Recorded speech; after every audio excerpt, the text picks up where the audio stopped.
This is episode 18 of the Nothing Human podcast. Physical and spiritual, heaven and earth. I am a human being. Nothing human can be alien to me.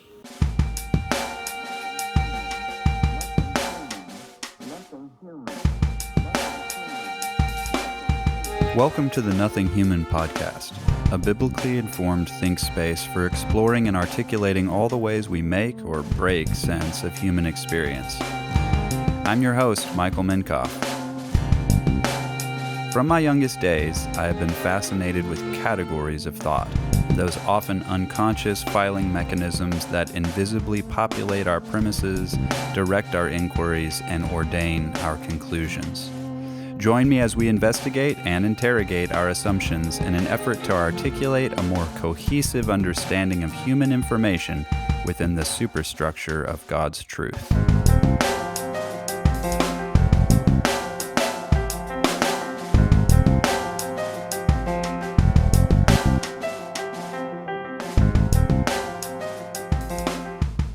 All right, welcome back to the Nothing Human podcast. I've had a little bit of a break. I've been extremely busy, and I was actually sick this last week, and there's still actually a little bit of it in me, but I'm going to power through, and I think this is going to be a really great episode, I hope, for your sake.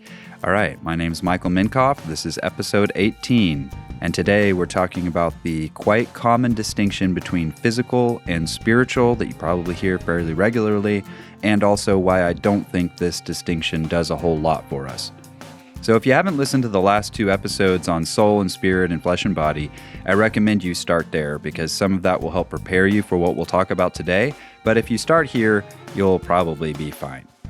Anyway, you can find all the episodes of the Nothing Human podcast and my bonus podcast, Being Something Extra, on my website, nothinghumanpodcast.com.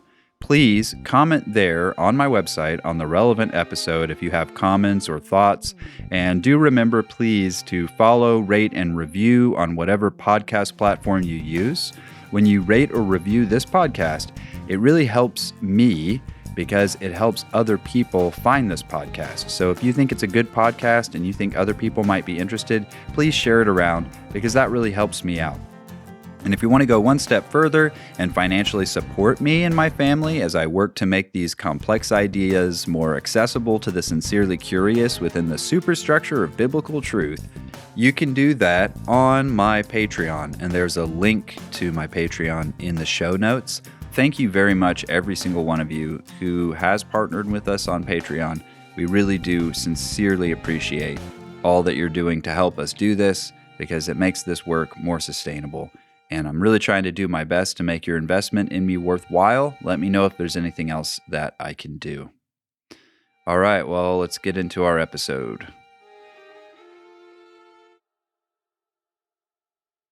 I have a friend who was part of a small Bible-centered church once, and he was in an unhappy marriage that he was really desperately trying to make work. And I remember hanging out with him a good bit in this time, and he was miserable. He was crying, just at his wit's end, not really knowing what to do. And his wife was just done with the marriage and doing everything she could to make it miserable. And whether that was conscious or unconscious, I'm not really sure. And it doesn't really matter because it got so bad that it was pretty obvious the marriage was just headed for divorce. And so she was starting to try and get permission, behind his back actually, from her pastors to file for divorce. And the pastors at their church really wanted her to get her divorce because the situation was obviously irreconcilable. But there was this one tiny problem, and that was there were zero biblical grounds for divorce. There was no abuse, there was no cheating, there was nothing like that she could pin a quote-unquote biblical divorce on. And so they were trying to find some moral justification for her kind of having her cake and eating it too, getting her divorce, even though it seemed like she really had no moral reason for the divorce. And so how they got around this in their minds or in their reasoning was one of the more bizarre mental gymnastics I've ever heard of. When I first heard it from him, I was like, what is this? But the pastor said that she could file for divorce and be legally divorced with everything that means, but she would still be, quote unquote, spiritually married. And when I heard that, the dissonance of it just drove me crazy. I was like, what does that even mean? Because there really wasn't any sense in which she remained married. There was none of the factors or the features of marriage itself was still the case. Like none of the realities of marriage subsisted. So in this sense, it seemed like spiritual, quote unquote, really meant nothing. But though this kind of division of matter and spirit is not usually this extreme, I've heard people use spiritual like this quite often. And again, this really makes it clear and just absolutely black and white how very disingenuous the use of spiritual here actually is. But oftentimes, our use of spiritual is very similar, especially within the church when you're talking about Christianese. Spiritual is a word we often use to punt questions. We use it in almost the same way we use the word imaginary or conceptual. Spiritual is this place where we store religious convictions so we don't have to reckon with them in reality. We say, oh, the spiritual is most important, and yet in effect, we treat the spiritual things as really entirely irrelevant. So if you've listened to the last two episodes of this podcast, you've probably already made the mental connection that the Platonic distinction between body and soul could be generalized into the larger categories of material and spiritual. And it would follow then that the same dismissal that Platonists and dualists who kind of follow them reserve for the body, they also tend to heap upon the material world as something that's kind of base or at least irrelevant compared to quote unquote spiritual matters. And this has definitely affected, and I guess you could even say diseased, Christianity and the church. You can see it in pretty widespread fashion, not just in the story I just told, which was pretty extreme and wild, but you can actually see it just in this general doctrine within the church you'll sometimes hear, which is called the quote-unquote spirituality of the church. And Kevin DeYoung and Greg Gilbert, some Reformed theologians, wrote a book once called What is the Mission of the Church? And then they had a long subtitle I'm not going to read. But the basic thrust of the book was, what is the work of the church or the mission of the church? And in it, they really did say that the church's mission was, in basic terms, a verbal witness of the gospel. And they're very explicit about that. That the mission of the church is not explicitly to do good works, but rather to verbally witness the gospel. And they emphasized throughout the book this quote-unquote spiritual nature of the church's work and attempted to divorce that or at least separate that from the necessity of good works or charitable ministries or anything really that had to do with material or embodied or incarnated religion. And it was hard not to think that their use of this word spiritual really meant something like conceptual or abstract. And I totally disagree with this exclusive emphasis on words over deeds, and I disagree very vehemently.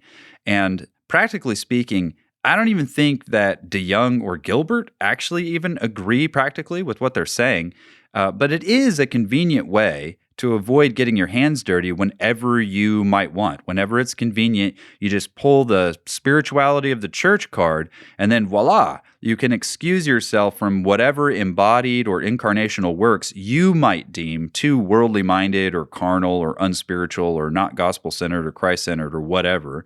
And then you can call any emphasis on those particular works that you don't want to have anything to do with. You can call them legalism or Phariseeism or pandering to the culture or wokeism or insert your favorite epithet du jour. I don't care. In the article, I point out just how destructive the spirituality doctrine can be, especially to the embodied works of the church as led by her deacons. And I make the case that it ultimately just undermines the very spirituality that it pretends to centralize. And I guess purports. I don't know. Can I say pretends? Will you guys understand that I'm not necessarily saying they understand what they're doing with this? It might just be unconscious, but it is a pretense of sorts because it's not biblical, it's not true, it's not in reality, and it's all too convenient, and it's all too self-serving. So I'll link to my in-depth review in the show notes so you can read my argument for yourself. It's pretty in-depth. It's a long article. But I think it's good, and there's a lot of things in it that connects the spirituality of the church to some of the greatest evils that have been done by the church in the earth, including our Southern Presbyterian friends in the past. I don't know if call them friends in the past during the war between the states and leading up to that, who were vehemently and on the point of the scriptures saying that slavery was not something that they had to have anything to do with, and that they didn't need to discipline members of their churches who were involved in the abuses of slavery or the slave trade or kidnapping people and selling them into the slave trade simply because of the spirituality of the church doctrine. That's actually the doctrine they used to avoid any responsibility in dealing with the evils of slavery. And I would say that a lot of modern churches, contemporary churches, do something similar in avoiding responsibility for dealing with other social ills that they really could have something to do with, but they just say, no, we're all about the spiritual. And so that means we don't have to have anything to do with, abortion or poverty or like the issue of fornication or pornography that's even rife within the church or any of those kinds of things, all of which are great evils in the world. So, in a strange irony, while we've separated and you might even say elevated spirituality to the point of exclusive importance, in practice, we often treat all things spiritual as basically unreal and irrelevant.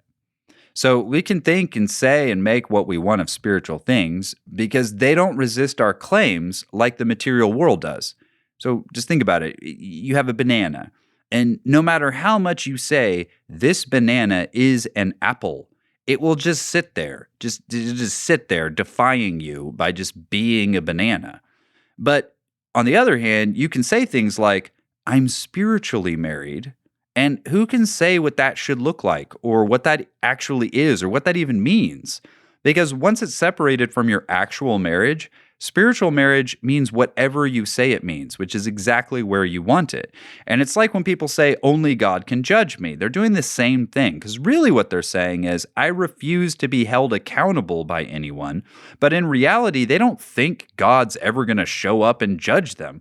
So his judgment just seems easier to dismiss, but it's also a punt. You see how it's a punt? Because then nobody can criticize you because you're like, no, I'm appealing to the judgment of God, which I don't ever think will ever come because I don't even believe in him. And that's why the Platonic distinctions have really been so detrimental in the world and so destructive to the truth and to faithfulness, because they produce all sorts of things, and those things actually look opposite to each other sometimes, but they're from the same root. They can produce the harshest legalism and asceticism you've ever seen, like just harsh treatment of the body. But they just as easily produce hedonism and gluttony. Because if the body doesn't matter, if matter doesn't matter, then who cares what you do with it? Kill it? Indulge it. Nothing matters but the spirit. And that itself, the spiritual, is whatever you say it is. So this is, I truly do believe this, a doctrine from demons. I think it's a doctrine of demons because I think only demons are so fundamentally hostile towards matter, and the reason being they're selfish and wicked spirits. They don't have bodies, they don't have flesh, and all of the information we have in the scriptures from Satan or demons concerning the flesh is that they are evil, meaning they destroy the flesh. They are destructive toward life. They hate matter.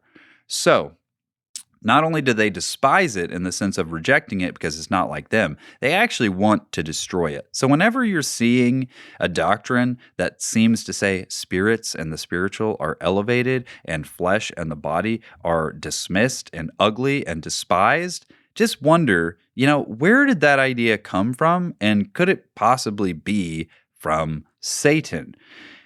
But unlike angels or demons, a human being can't be spiritual without being physical, and he can't be physical without being spiritual. Like a human being can't do a physical thing without it having spiritual significance, and they can't do a spiritual thing without it having the physical body involved in it. So in the most true sense of what it means to be a human, we are physical, spiritual beings in a unity. Now, there will be a time, quite temporary time, when the body and the spirit of the believer are not unified after we have died. But God's plan still is to close that gap because it's unnatural and it's a consequence of sin. Death is horrible in those terms. And we definitely shouldn't be trying to emphasize or widen that gap, even conceptually. So we can make distinctions between the body and the spirit, and I do, but we should not separate the body and the spirit that God has joined together. They are not ultimately separable in human or created nature. They're only distinguishable. And beyond this, and this is important, the distinction itself between physical and spiritual is not, strictly speaking, biblical. Now, I don't think most people even know what they're talking about when they use these terms. Like, I don't even know. When most people say spiritual and physical, I'm just like, well, what do you mean by those things? And almost always it just boils down to they don't even know what they're talking about when they talk about these things. So let's investigate a bit and get to some idea of what we mean when we're talking about a spiritual or physical. What's the distinction even based on? So, really and truly, what does spiritual mean? It just means relating to the spirit or from a spirit, right? So related to a spirit or from a spirit, meaning it's produced by a spirit or it relates to the spirit. And this could refer to all sorts of spirits. You could be referring to the spirit of God or the spirit of angels. You could be referring to the spirit of human beings, which we commonly would call the soul. Or you could be referring to the spirit that is the life of all flesh, as we've mentioned before. Or you could be mentioning the moral capacities of human beings or angels. Sometimes we'll talk about spirituality as being kind of the moral responsibility of human beings or angels. So, spiritual does not mean, however, abstract or conceptual, though many people obviously do use it like that, as we mentioned before. Some people have a hard time distinguishing between what is spiritual and what is imagined or conceptual. They tend to think of logic in the same terms that they think of heaven. And logic is a concept, it's a conceptual framework. Heaven is a real place. It's just spiritual. It's a spiritual dominion. So that distinction there you have to keep in mind because it's really easy to make that jump to think that spirituality is in some sense conceptual or abstract reality rather than a true reality that is in existence, an existential reality. So we need to keep that in mind. And that is actually the trend, unfortunately. The trend is to make abstract or conceptual what we say is spiritual, even in our own thinking or in our own feeling. And so we need to be careful of that. And we have to be careful that our use of this distinction doesn't really just mean real versus imagined. Because if spirits are real, then spirituality is real. That is an existential reality, not a conceptual or abstract framework. Right? That's very important. So the distinction between physical, material, and spiritual, it actually involves a lot of overlaps. This is one of the problems with the distinction, is that there are huge amounts of overlaps between what is spiritual and what is material. And there's actually even interchanges between them. And I'm going to go through some biblical texts here, and we're going to see that this is definitely the case. And a lot of this stuff is surprising. It's very surprising and shocking to me because I was so baked in this idea, this dualistic idea of Platonism, that a lot of these concepts and frameworks were just, they seemed like they just were shattering a lot of long-standing ideas that I had. But I'm very sure that the scriptures speaks about these things very differently than Platonism does. And so I just want to walk you through some of the most shocking of these texts to me that really helped to break up my fallow ground and help me to understand these things in a little bit of a different way. So Hebrews chapter 11, verse 3 says, "By faith we understand that the worlds were prepared by the word of God, so that what is seen was not made out of things which are visible." So, in that sense, the seen world is made from or of the unseen world.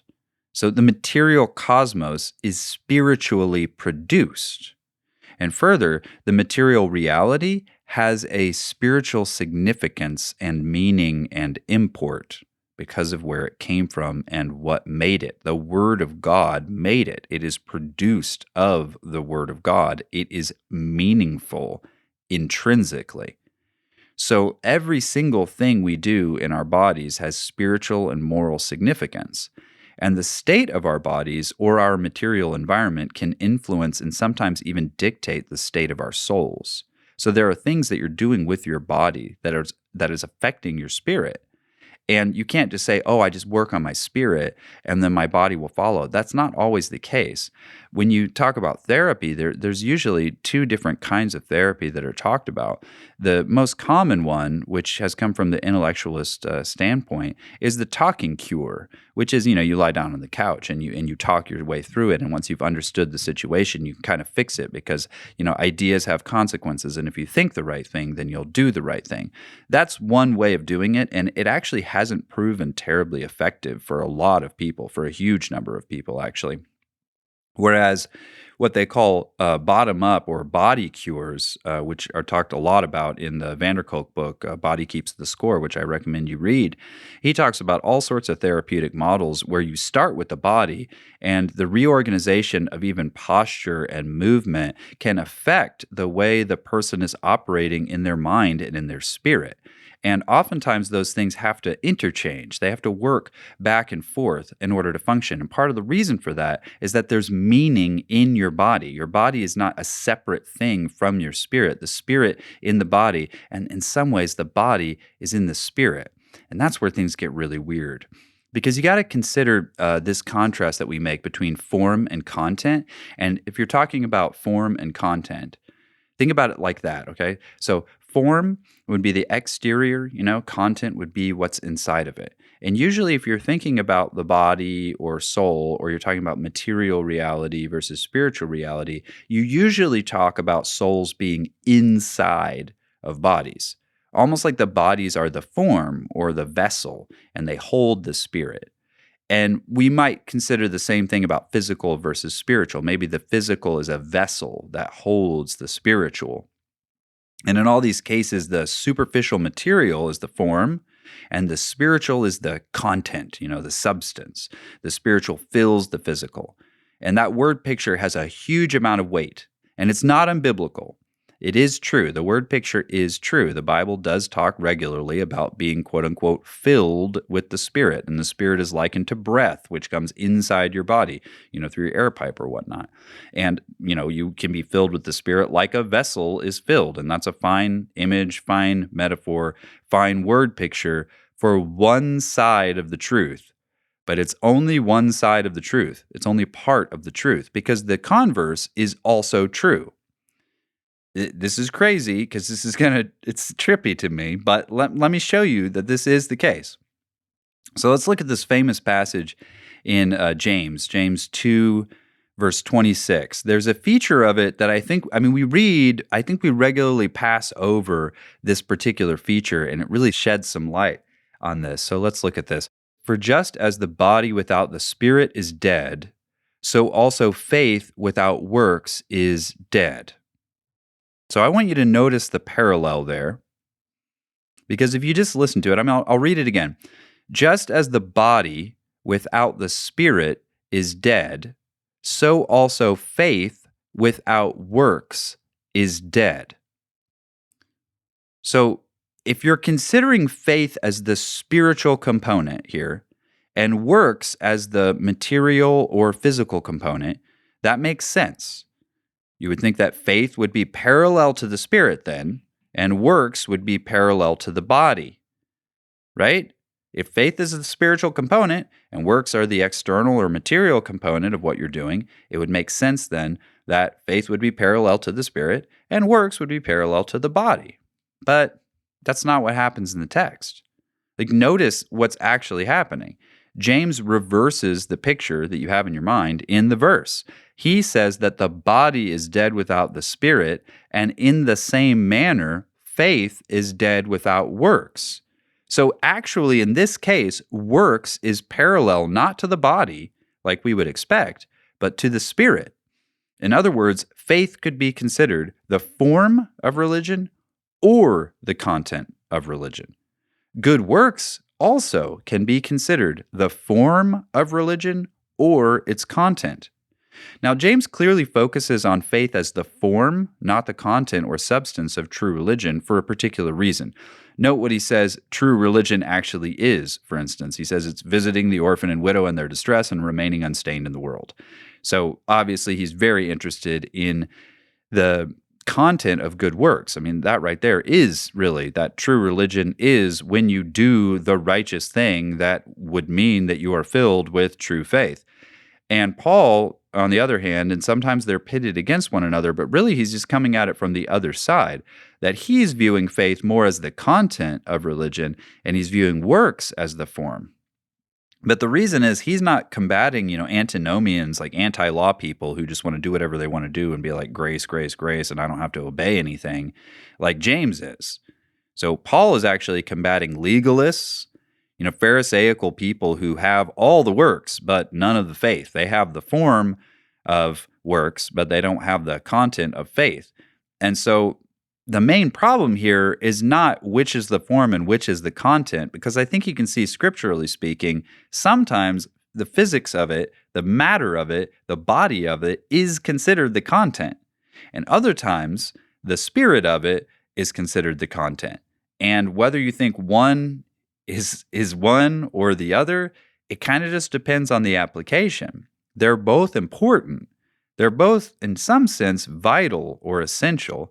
And the main problem is separating spirit and matter and then trying to say that one of them is exclusively or most important. That really actually does become the problem, is when you try to say one of them is exclusive to the other.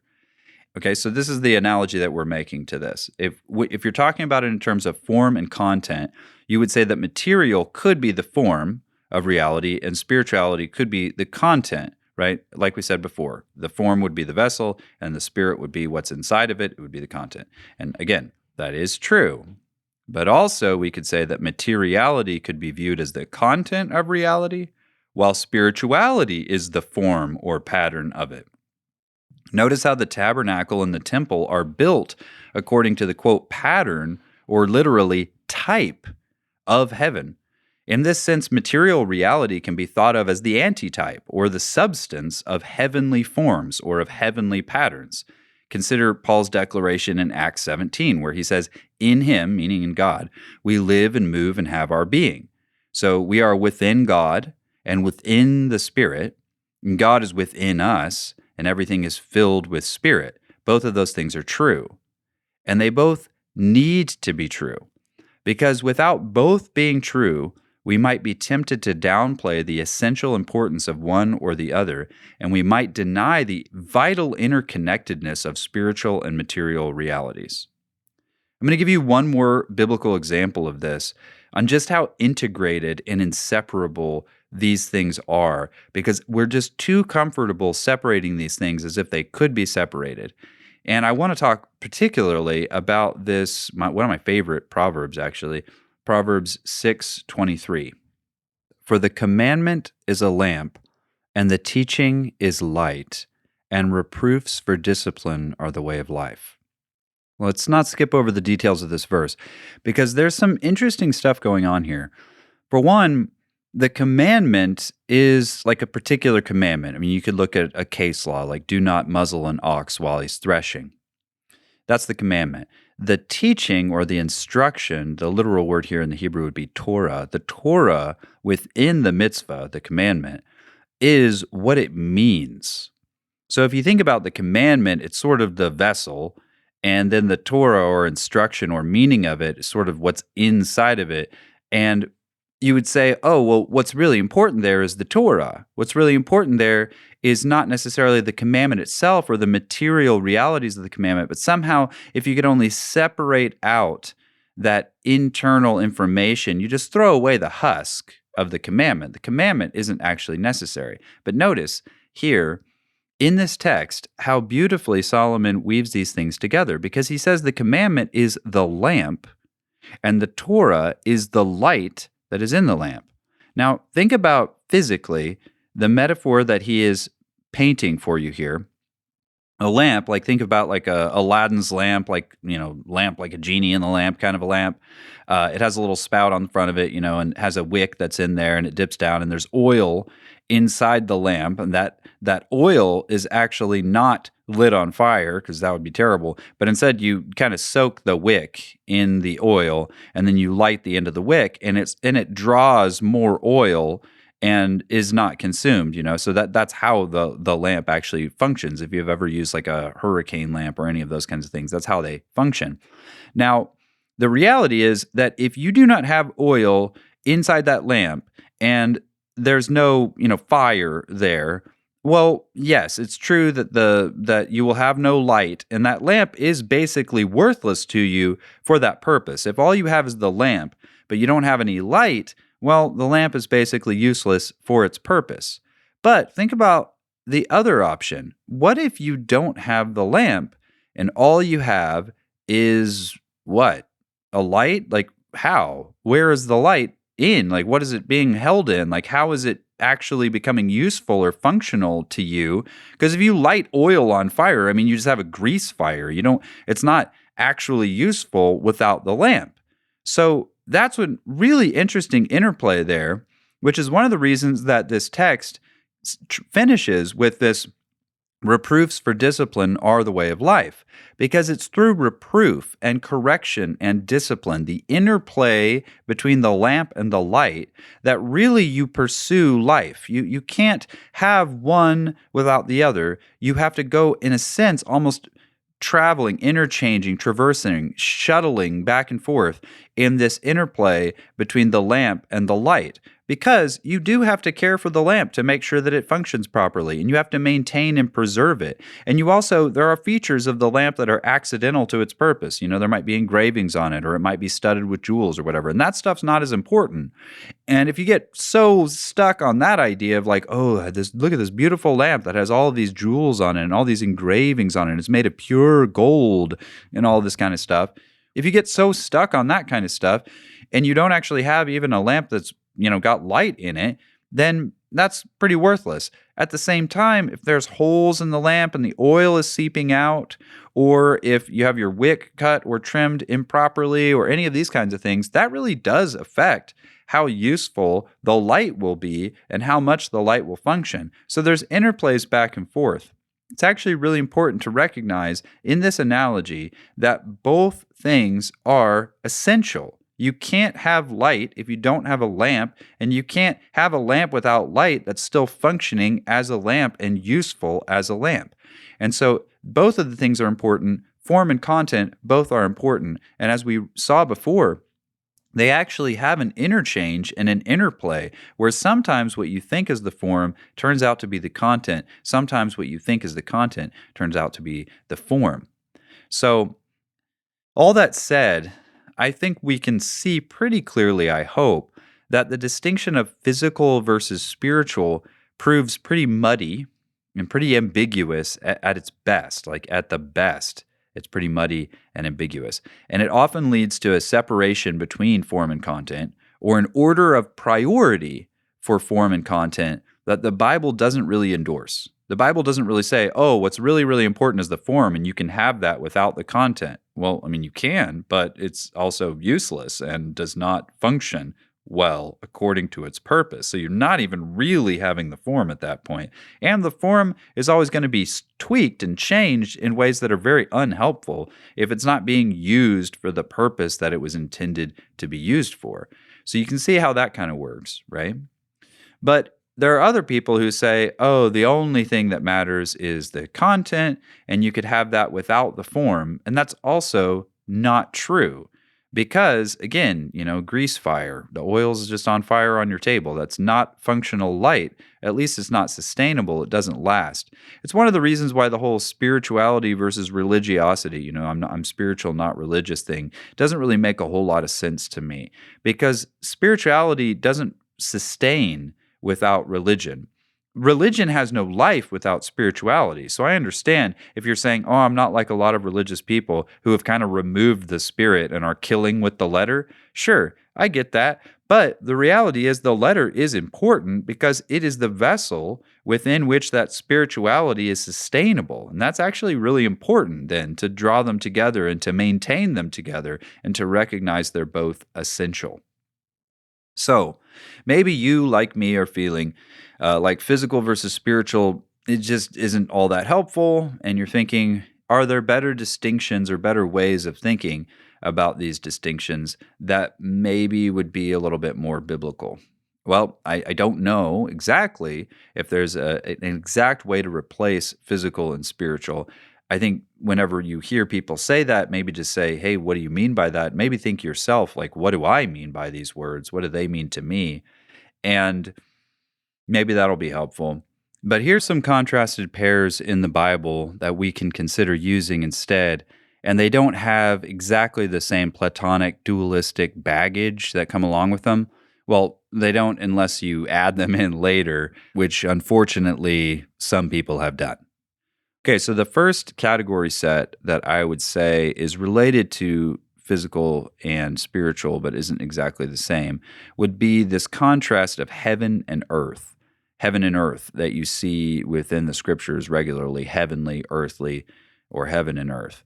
And we should note that heaven and earth, in biblical terms, neither of those terms have an exclusively material or spiritual reality. Right, so both heaven and earth are also material. They're created, like in Genesis 1:1, God created the heavens and the earth, and that's clearly talking about the heavens, the celestial heavens, as well as the invisible realities of the heavens and the earth. And both are part of God's recreation in the end as well. So in Matthew 24:35, it says that heaven and earth will pass away. Jesus says that, and you will have a new heavens and a new earth when the old things have passed away. That's obviously a created thing. I don't think that the spiritual domain of God's dwelling is going to pass away. I think what it's talking about there is the created reality will be recreated. But heaven has obviously, and this is the one we normally think of, it has a non-material or spiritual sense as well. For instance, in Deuteronomy 10:14, it says, "Behold, to Yahweh your God belong heaven and the heaven of heavens, the earth and all that is in it." So you see there's that parallel there, that there's a heaven of the heavens that's similar to the earth and all that is in it, meaning that the earth would be the heaven and all that is in it would be like the heaven that's in the heavens as far as the earth is concerned. So there's that parallel between the two, the vessel and that which is in it. And this speaks of the heaven in or of the heavens, and this is, I would imagine, would mean God's eternal dwelling place. And it's actually very interesting because the Hebrew word for heaven, hashamayim, is dual plural and is often translated heavens. That's why you see the plural in the scriptures oftentimes is actually translated in the plural because it is a dual plural. It's a weird thing about Hebrew. It does have a plural, meaning just a regular old plural like we do, which generally speaking could mean two or more. But if it's just two, if it's talking about just a duality, a thing that is just two, it has this form of the plural called the dual plural. And that is what's going on there with heavens here. Shamayim is a dual plural. This has to do with two heavens specifically, is what that term means.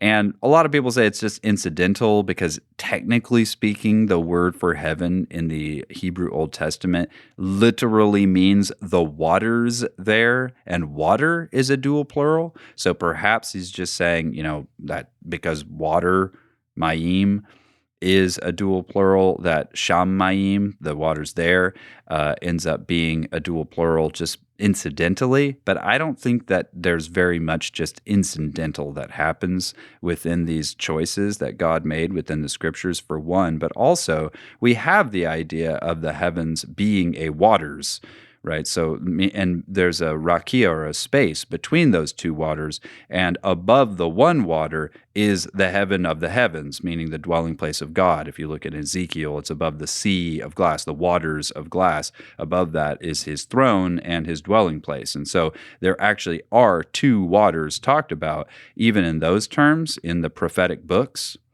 And this means that joined in that one place, the heavens, that we can see is both the eternal dwelling place of God and the vast and far-reaching expanses of space. And we know they're the same place because Jesus is literally somewhere in his resurrected body. Jesus is in the heavens. He ascended to heaven. So it's a place. We can talk about heaven as the spiritual realm of God and the angels, and we also talk about it as a place you can go to spiritually after you die. It's a place, okay? And it combines in that place both this material and spiritual reality. So even here, in terms of heaven, you can see that the Bible talks about a material and spiritual reality kind of unified, even into the same word. Again, that's one of the reasons I have an issue with that distinction, is it's not very helpful sometimes if you can use the word heavens and actually refer to both a spiritual and a material reality. And earth, this might be strange to you, but it also has more than just a material component to its use in the scriptures. For instance, God calls heaven and earth as legal witnesses, quite often, actually. And this means something more. It has to mean something more than just a poetic device, especially the number of times that it happens, that earth or her spiritual representatives or her spiritual reality do bear witness in a moral sense for God. And you also have things like the mountains and the hills rejoicing, the trees clapping their hands, creation itself groaning for the revelation of the sons of God. These are not merely inanimate objects devoid of meaning or devoid of a witness. So without words, the whole earth testifies in a quite spiritual sense the greatness and glory of God. So if heaven and earth both have these material and spiritual significances kind of wrapped up into them, like, for instance, human beings, human beings in a sense are like that too. We are like reality in that we are like created reality in that we have both a spiritual and a material significance bound up in the same movement. So why does the Bible then use heaven and earth in contrast to one another? What does Jesus mean when he talks about storing up treasure in heaven rather than storing up treasures on earth? What does Jesus mean when he says that his kingdom is from heaven and not of this earth? Well, many would say that, that's one of the reasons why they will project Platonic dualism onto that, and they will say, this seems like Jesus is saying that heaven equals spiritual realm and earth equals material realm. And then we're back to the spiritual versus physical. And let's hold up, though, and let's actually really consider what's going on here. What does Jesus actually mean when he says we should store up treasures in heaven? What does he mean by heaven? And how could we store up treasures there? Will we have access to them later? I mean, that's what storing up treasures is. I mean, the metaphor is literally taking your treasures and putting it in a storehouse so that you will have them later. You will save them so that they aren't just consumed or corrupted or destroyed or stolen. I mean, that's literally what he says. So is he saying that he'll perform some kind of moral alchemy and transform our physical deeds into intangible spiritual blessings? In what sense then are these material treasures stored up or treasured up in heaven? And the first thing to consider here is that the kingdom of heaven and the kingdom of earth are only for a time even distinguishable. That's important to understand. We only make a distinction between the kingdom of heaven and the kingdom of earth right now because there's a separation between the two of them. But even when Jesus came the first time, he said, the kingdom of heaven is at hand, or the kingdom of heaven is among you. He was not in the far reaches of space at that moment. He was on the earth. He was standing on the earth saying the kingdom of heaven is here. And so that was an inaugurated reality that is happening. In the new creation, Jesus is going to complete his reconciliation of heaven and earth, and the city from heaven will be the new inhabitable earth. I mean, it comes down from heaven as the new Jerusalem, the city that we will live in forever. I mean, it's a real city. It's like a planet-sized city, but still, I mean, it's a real thing, a new earth and a new heavens that are unified. And all the old things will pass away. And it's important. I mean, you can't get stuck. And we do get stuck sometimes thinking about heaven as this afterlife of floating spirits, at the spiritual harps. And we'll just be floating around in heaven. And that's not really what the scriptures are talking about when it talks about heaven. Like when he says store up treasures in heaven, he's not talking about store up treasures so that you can float around in your disembodied soul spirit thing for a time playing your little harp in the clouds. That's not what's going to happen. Like heaven ultimately is going to be a heaven on earth for eternity in resurrected bodies. Heaven is a material reality. In other words, even the heaven of the afterlife is a material reality. So storing up treasures in heaven is actually that. You can't keep anything here on earth. Everything's passing away and corrupting and decaying, and sin itself is the cause of this, and it ensures this. But you can store your stuff in heaven. Like literally, you can store your literal stuff in heaven. Like Jesus says in Matthew 19:29, everyone who has left or lost houses or brothers or sisters or father or mother or children or farms.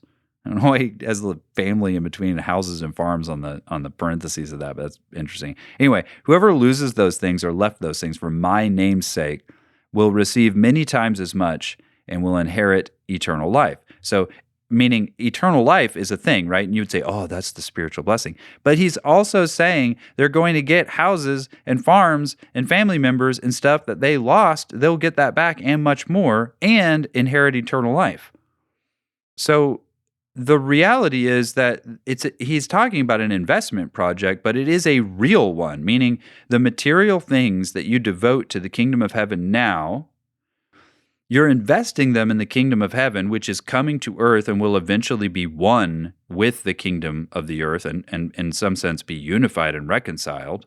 And at that point, the kingdom of heaven is going to return all of the things that you've invested in it, but having kept them and multiplied them, it's going to return them at even greater quantities, like even greater, and again, preserved, perfected, multiplied, increased, all of that kind of thing. So it's not just like pie in the sky by and by that's being talked about here. This is actually real. This is real. This is both a material, spiritual reality intertwined, and ultimately heaven and earth are going to be unified. We know this in the Lord's Prayer. We pray that his will would be done on earth as it is in heaven. And he wouldn't command us to pray that prayer if he didn't intend to accomplish what we're praying for. So he is answering that prayer. And as we speak, he is bridging and closing the gap between heaven and earth. And in these terms, heaven is that place where God's holy will is totally uncontested and where righteousness is so unmixed as to be a place filled with uncorrupted and unchanging life and his Holy Spirit. And if you're going to contrast that with earth, earth is still a place that's yet to be fully civilized and reconciled to the presence and will of God. Sort of like the heavens are the place where God's dominion is fully in place, and his dominion is now being expanded into these outpost areas. I mean, you could even think of the temple, because it's definitely framed in these terms, as the outpost of heaven on earth, because it looks like a celestial space. It's actually designed to look like that. The colors that are used, the fact that angels are hanging out all over the place in there, and everything about the temple was designed to look like heaven on earth. And that was the point of that, was that heaven would eventually, through the temple, expand until it covered the whole earth, so that earth itself would become a temple. And that's one of the reasons why in the new heavens and new earth, there isn't a temple, because the earth is the temple at that point, and all things on earth are holy and fully unified with the heavenly reality. And we're really, really thankful and looking forward to that, I hope. So here on earth, for the time being, you have this other will, the will of sin, that separates some human beings from life and subjects even now the creation itself even to futility, robbing it of its spiritual resonance with God and its meaning and blessedness. Because anytime you're disconnected from God, you're disconnected from his life, from his name, from his reality, from his blessedness. And it robs you of meaning as well. It robs you even of that spiritual substance in you. And creation has been subjected to that kind of futility because of sin. And that leads us to the second set of pairs in the Bible. So it's related to heaven and earth, but you have this contrast between invisible and visible. And I think invisible and visible is a much more productive contrast than spiritual versus physical. And one of the nice things about it is that it's actually in the Bible. And note that plenty of things we would now call material are mostly invisible. So there are a lot of things that we would call material right now that actually are mostly invisible, like breath, for instance, or atoms, or the far reaches of space, just things that you cannot see. That doesn't mean that they're not able to be seen necessarily. It's just that for whatever reason we can't see them. There's not enough substance there, etc. And actually, what is sensory to us, at least as we are currently constructed. So, in our current bodies, the way our current bodies are, our bodies of death, in our non resurrected state, a thing has to be changing in order for us to be able to sense it with our bodies.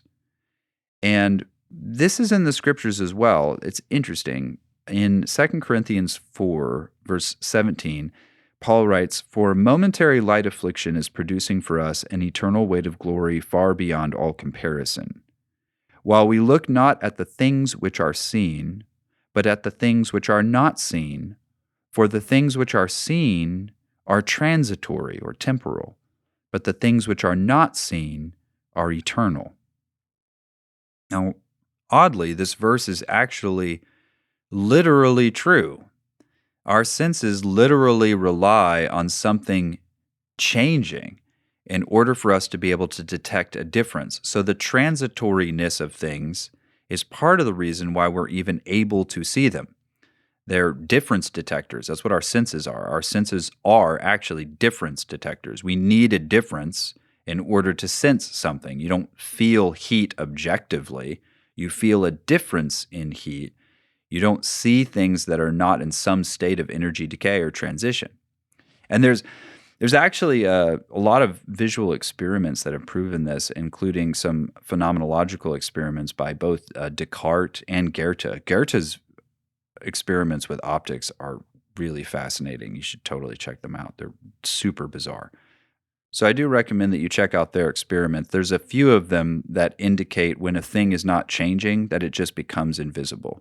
As an example, there are veins inside of your eyeball that actually block your vision. Like you're actually seeing through them. You know, they're blocking your vision. And you should actually see them always. Like they should always be in your vision. You should be able to see these veins that are actually covering up part of your vision in your eyeball, but you don't see them. And the reason why is because they're always there and they always move with your eye in perfect sync with your eye because they're literally in your eyeball. And so you're seeing you're seeing through them, but you actually don't see them. Your mind just kind of like removes them because it's not able to see something that isn't changing, that isn't transitioning. And since they don't change, you don't see them. So the invisible things, there is a possibility of an invisible thing being invisible simply because it doesn't change. So invisible things might be invisible because they do not alter. So this may be the physical bodily reason why we do not see or sense spirits or spiritual things. Not because they're conceptual or imaginary, but because they're unaltering. That because they don't change, we aren't able to see them. Note the language in the scriptures, even concerning angels and demons. It'll say, an angel appeared to so and so.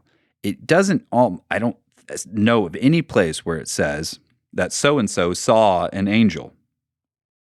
Because there's this reality of if the angel didn't want to be seen, you couldn't see him because you don't really see angels at all. They are unaltering spirits, demons too. They are fixed and unaltering in their states. So if you see them, quote unquote, it's kind of in your mind and because of impressions that they are making in some sense behind your senses. So they must appear to you or you must sense them in your own spirit. Otherwise, you wouldn't sense them at all. And note that heaven would be similar, that it would appear even dark to us as we are. It would appear invisible like a black hole, dark matter. I mean, if you've heard of that, again, there's a lot of speculation here, but they say that it's potentially the case that dark matter makes up as much as 2/3 of the heavens or something like that. And we can detect the influence of some gravitational influence or perturbations, but we can't directly sense it. And so we actually wouldn't be able to see heaven unless our spiritual perception was open and God decided to reveal heaven to us, like he does to a few people in the Bible. Like Stephen the martyr on the verge of death looks up and sees Jesus standing up at the throne of God to welcome him. You think, well, what did he actually see there? Oh, it's just spiritual. People say that. It's like, well, yeah, it was spiritual. And he also saw that because that's where it was, in the heavens. And maybe his eyes were just open to actually see what in our general state of corruption and needing to see change in order to see, we wouldn't otherwise be able to see. But he could because his eyes were open in the same way as the servant eyes were open when he saw the army of the Lord on the mountains surrounding. There's various different places where you see this idea of like your eyes have to be open to see these spiritual realities because they aren't altering or changing in a way that makes them possible for us to sense them with our bodies in the fallen state that we're in right now. In the fallen state that we're in right now, though, that's actually really important because that might not be the way it always is. Right now, we cannot sense heaven, we cannot see heaven because it does not change, and we are only able to sense what is transitory and passing away. And so we can't see God, he doesn't change. We can't see angels or demons, they don't change, they're unaltering. And heavenly realities also unalterable, unaltering, unchanging. But think about the possibility that eventually we will not have corrupted or decaying bodies, but spiritual and incorruptible bodies, as Paul tells us. So those bodies almost certainly will sense the eternal. So all that now seems dark will become light, and all that now seems bright will seem dim. And then we will know that material and spiritual were only separated because of sin and death. And then, truly alive in the Spirit of God, in the city of the New Jerusalem, we will taste and touch and handle and smell and hear the eternal things for the first time when earth and heaven are finally one. I'm really excited about that, actually, and I think about it every day. All right, thank you so much for joining me today and listening through all of this stuff. It is complex to some extent, but I think very interesting, and I hope it was interesting for you as well. Next week, we're going to have an episode on good and evil and righteousness and wickedness, another very important category distinction. And then after that, we're going to have some conversations with my sister Krista about the 3 Powers series. She has her questions and comments, and she's currently preparing all of those, and that should be really good conversational dialogue. I hope that's helpful to you to cover some of those things a little bit differently at a different angle. And I'm thankful very much for you all for coming along with me on this ride. I was feeling a little bit sick this week, and I'm still feeling a little bit under the weather, but I hope that it wasn't too bad today.